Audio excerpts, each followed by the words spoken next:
Isn't it remarkable that atheists, who did virtually nothing to oppose slavery, condemn Christians, who are the ones who abolished it?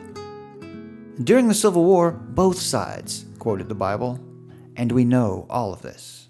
But slavery predated Christianity by centuries and even millennia. All known cultures had slavery. For centuries, slavery needed no defenders because it had no critics. Atheists who championed ancient Greece and pre-Christian Rome somehow seem to forget that those empires were based on large-scale enslavement.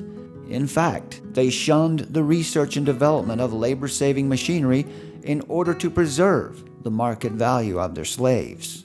Atheist Michael Shermer says that Christians are latecomers to the movement against slavery. But if what Shermer says is true, who were the early opponents of slavery who got there before Christians did? Actually, there weren't any. Shermer probably thinks the Christians only got around to opposing slavery in the modern era. Slavery was most notably eradicated from Western civilization, then called Christendom, between the 4th and 10th century. The Greco-Roman institution of slavery gave way to serfdom. Now, serfdom has its problems, but at least the serf is not a human tool and cannot be bought and sold like property. So slavery was ended twice in Western civilization. First, in the medieval era, and then again in the modern era. In the American South, Christianity proved to be the solace of the oppressed. When black slaves sought to find dignity during the dark night of slavery, they didn't turn to Marcus Aurelius or David Hume. They turned to the Bible. When they sought hope and inspiration for liberation, they found it not in Voltaire, but in the book of Exodus. The anti-slavery movements led by Wilberforce in England and abolitionists in America were dominated by Christians.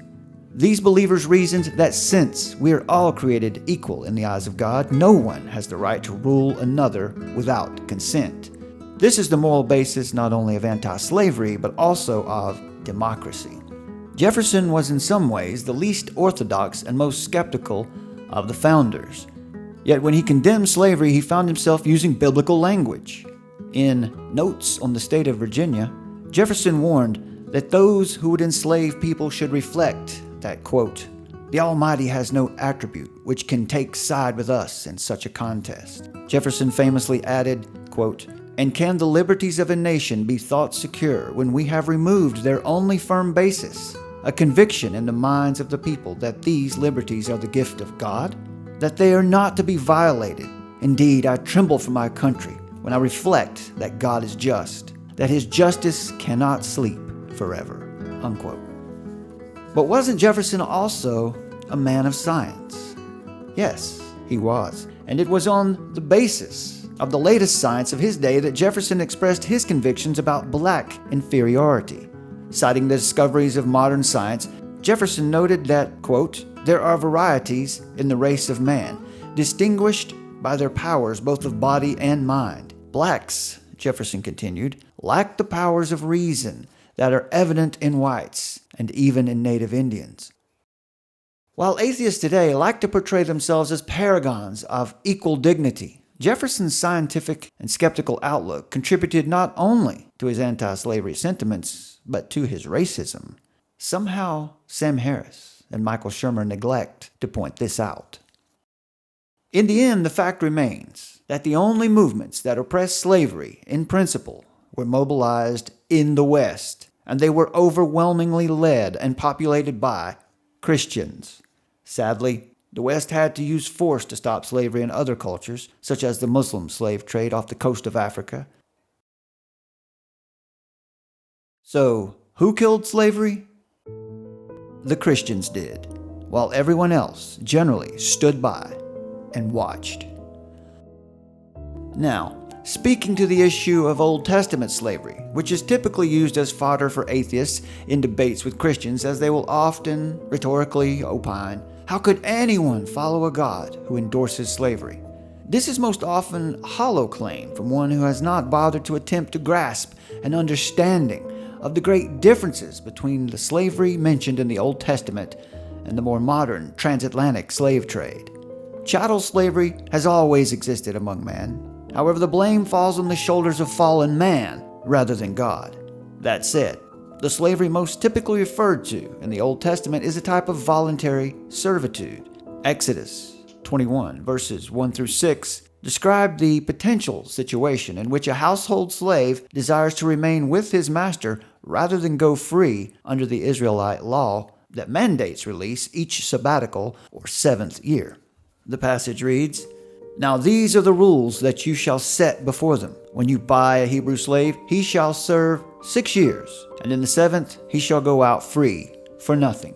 If he comes in single, he shall go out single. If he comes in married, then his wife shall go out with him. If his master gives him a wife, and she bears him sons or daughters, the wife and her children shall be her master's, and he shall go out alone.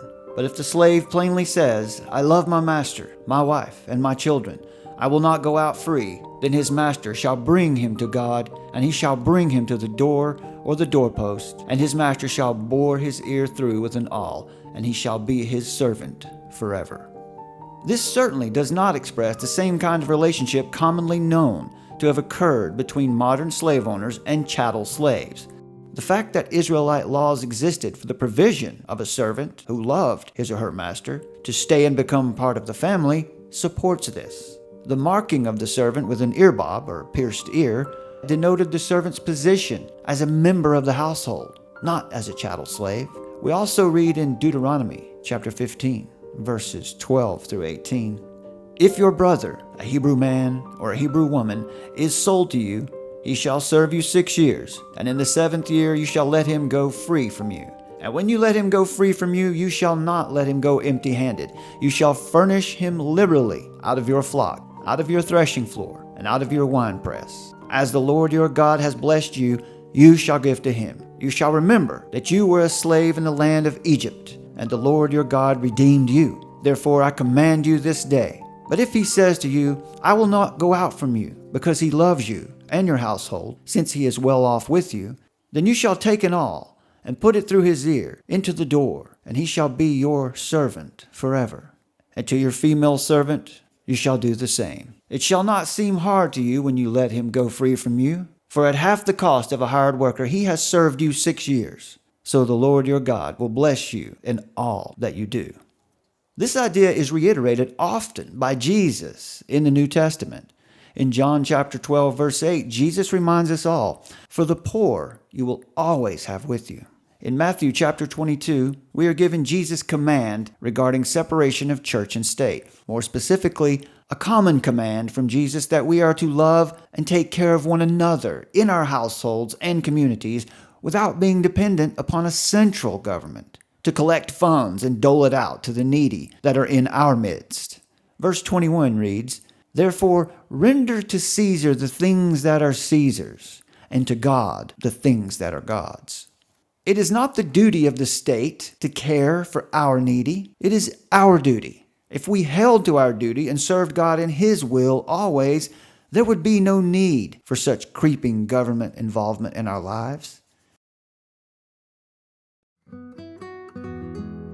As we've learned in this presentation, the mission to end slavery worldwide in more than one generation was led by Christians.